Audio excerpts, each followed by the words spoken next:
Assalamualaikum warahmatullahi wabarakatuh. Alhamdulillah wassalatu wassalamu ala rasulillah, amma ba'd. Saudara-saudara seiman yang dirahmati Allah, Isra Mi'raj adalah salah satu mukjizat terbesar yang Allah berikan kepada Nabi Muhammad SAW, dan itu menunjukkan bahwasannya kenabian Nabi Muhammad SAW adalah pasti dan tidak diragukan. Allah Subhanahu wa taala berfirman dalam surah Al-Isra, A'udzu billahi minasyaitonir rajim. Subhanalladzi asra bi'abdihi lailan minal masjidil haram ilal masjidil aqsa alladzi barakna haulahu linuriyahu min ayatina. Saudara-saudara seiman yang dirahmati Allah, Allah Subhanahu wa taala mengisrakan Nabi Muhammad SAW dari Masjidil Haram hingga Masjidil Aqsa, kemudian memi'rajkannya ke langit sampai ke langit setujuh, yaitu ke Sidratul Muntaha. Rasulullah SAW sholat bersama para malaikat dan Nabi di Masjidil Aqsa, kemudian berangkat menggunakan buraq bersama malaikat Jibril ke langit ketujuh sampai ke Sidratul Muntaha. Rasulullah SAW bertemu dengan para Nabi dan Rasul yang terdahulu, kemudian mereka saling bersapa, lalu sampailah Rasulullah SAW ke hadapan Allah SWT. Dan disitulah kewajiban sholat diturunkan, yang awalnya 50 kali sholat dalam sehari, kemudian Rasulullah SAW turun ke bumi, lalu di tengah jalan bertemu dengan Nabi Musa alaihissalam. Lalu Nabi Musa alaihissalam meminta agar Rasulullah SAW itu kembali kepada Allah agar meminta keringanan. Kenapa? Karena Nabi Musa alaihissalam beranggapan bahwasannya jangankan umat Nabi Muhammad SAW, umatnya saja yang badannya lebih besar, lebih kuat, dan lebih berenergi, itu nggak akan sanggup melaksanakannya, apalagi umat Nabi Muhammad SAW. Lalu Nabi Muhammad SAW kembali lagi kepada Allah, kemudian Allah pun menerima keinginan atau keringanan yang diminta, lalu diturunkan sampai akhirnya bolak-balik sampai akhirnya sholat itu diwajibkan 5 waktu saja. Bahkan ketika sudah 5 waktu pun Nabi Musa alaihissalam masih meminta kepada Nabi Muhammad SAW agar diringankan lagi, karena masih nggak sanggup gitu. Tapi ketika itu Nabi Muhammad SAW menjawab, sudahlah sampai di sini karena saya malu meminta keringanan lagi. Lalu setelah itu, saudara-saudara seiman yang dirahmati Allah, Nabi Muhammad SAW turun ke bumi, dan di bumi langsung Rasulullah SAW bertemu dengan para warga, para masyarakat Quraisy pada saat itu di kota Makkah, dan langsung diceritakan pula semuanya apa yang dilakukannya satu malam. Dan diceritakanlah bahwasannya dia melakukan perjalanan ke Masjidil Aqsa, kemudian langit ketujuh, dan semuanya selesai dalam satu malam. Pada saat itu tidak sedikit yang percaya, dan tidak sedikit pula yang malah mengejek Rasulullah SAW dan mengatakannya sedang ngibul, ya. Dan pada saat itu orang-orang yang sudah masuk Islam, ada yang tetap bertahan dengan imannya dan dia percaya dengan cerita Rasulullah SAW, namun ada juga yang murtad. Dan ini menjadi bahan yang sangat berharga bagi Abu Jahal untuk meragukan umat-umat Islam yang sudah masuk Islam agar kembali kepada agama nenek moyangnya. Sampai-sampai Abu Jahal merasa sangat yakin untuk bisa membuat Abu Bakar, sahabat terbaik Rasulullah SAW, itu kembali kepada agama nenek moyang, untuk kembali menyembah berhala dan murtad dari agama Islam. Lalu datanglah Abu Jahal ke rumah Abu Bakar, diketoknya pintu, lalu disapanya. Kemudian Abu Jahal berkata kepada Abu Bakar, "Lihatlah Abu Bakar, lihatlah saudaramu ini, lihatlah sahabatmu ini, lihatlah yang kamu imani ini. Masa dia bilang bahwasannya dia pergi ke Palestina, ke Masjidil Aqsa, ke langit ketujuh, semuanya selesai dalam satu malam.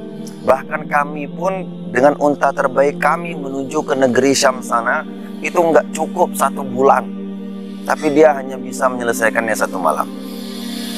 Nah, lalu apa kata Abu Bakar, saudara seiman yang dirahmati Allah, ya, jika itu memang perkataan Nabi Muhammad SAW, maka aku akan percaya, aku akan anggapnya benar. Begitulah betapa hebatnya iman dan kesetiaan Abu Bakar kepada Rasulullah SAW, yang dalam satu ayat dikatakan bahwasannya bahkan Abu Bakar pernah mengatakan, kalaulah seandainya ada tembok, Nabi mengatakan bahwa tembok ini berwarna hitam, tapi mata saya melihatnya berwarna putih, maka akan saya bilang mata saya yang berdusta dan Nabilah yang benar. Saking berimannya Abu Bakar radhiyallahu an kepada Rasulullah SAW dan sangat setianya dia. Ya, di situ pun Abu Jahal pun kecewa ketika mengetahui Abu Bakar ternyata masih kokoh pada imannya, masih bersikukuh pada kepercayaannya dan beriman kepada Rasulullah SAW. Dan Abu Bakar juga menjawab melanjutkan bahwasannya jangankan itu, ya, Rasulullah SAW itu menerima wahyu dari langit dari Allah, ya, setiap hari, di setiap malam saya percaya, apalagi hanya melakukan Isra Mi'raj ini.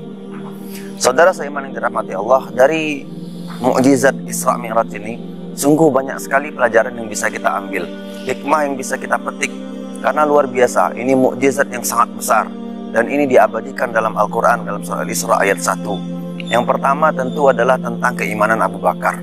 Luar biasa kesetiaannya, luar biasa keistiqomahannya dalam mengimani dan mengikuti Nabi Muhammad SAW. Abu Bakar dan para sahabat lainnya yang percaya dengan Rasulullah SAW pada saat itu. Ketika banyak yang murtad karena cerita yang ngibul, cerita yang tidak mungkin, tidak masuk di akal pada zaman itu, ya, apalagi pada zaman itu.